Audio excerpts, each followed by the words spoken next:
Donc bonjour, aujourd'hui une petite vidéo pour parler des défis de l'agriculture au XXIe siècle ou comment nourrir 10 milliards de personnes en arrêtant de détruire notre planète. Donc il y a peu, l'ONU a délimité 17 objectifs de développement durable qui permettraient à l'humanité de continuer à vivre de façon pérenne sur notre planète. Parmi ces objectifs, certains sont très importants.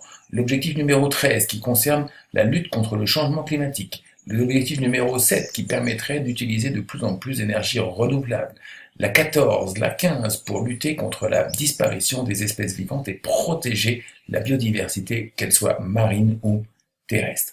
Mais pour réaliser ces objectifs, il y a 9 limites planétaires à ne pas dépasser, que la planète ne peut pas dépasser sans avoir des conséquences dramatiques. Alors 4 ou 5 d'entre elles, malheureusement, ont déjà été dépassées.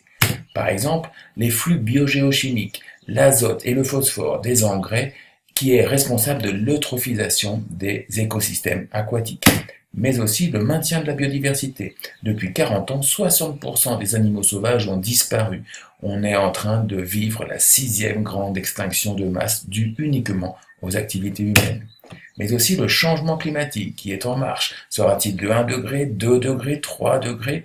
Seule la responsabilité des politiques nous permettra d'y répondre. Et puis l'usage des terres disponibles, la déforestation va galopant. Il est l'heure de l'arrêter sous peine de conséquences dramatiques pour notre planète. Et enfin, les ressources en eau douce. La Terre, bien qu'une planète bleue, possède relativement peu d'eau douce, or l'homme est en train de la gaspiller. Alors, si je regarde maintenant le rôle de l'agriculture, et bien l'agriculture utilise plus de 40% des terres disponibles pour produire des aliments, mais parmi ces 40%, 75% seulement est utilisé pour fabriquer de la viande ou des aliments pour nourrir ces animaux. Et puis, l'agriculture est responsable de 80 à 90% de la déforestation dans le monde. Dans certains pays, ce chiffre peut même monter jusqu'à 95%. Donc il est temps de revertir, d'inverser ces chiffres, car pour que la Terre soit pérenne, il faut au minimum 50% de forêt afin de lutter contre le réchauffement climatique. Alors, l'agriculture, c'est aussi 70% de la consommation totale d'eau douce par l'homme.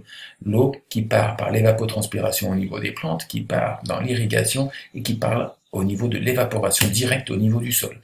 L'agriculture, c'est aussi un grand responsable du changement climatique, avec des rejets de CO2 très importants, d'une façon directe avec la production d'engrais et la mécanisation, et d'une façon indirecte en étant responsable de la déforestation.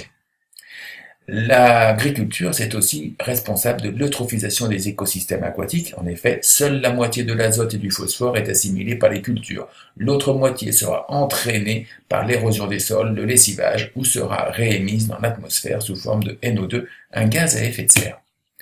Enfin, le taux d'extinction aujourd'hui est de 1000 à 10 000 fois supérieur aux grandes crises comme la crise Crétacé-Tertiaire qui a fait disparaître les dinosaures. L'agriculture joue un rôle important car elle est responsable de la fragmentation des territoires qui est le principal responsable de la disparition des espèces. Et enfin, que dire des pesticides, des insecticides, des fongicides, des herbicides, responsables par exemple de la disparition annoncée d'une espèce emblématique comme les abeilles ou la dissémination des OGM dans les écosystèmes.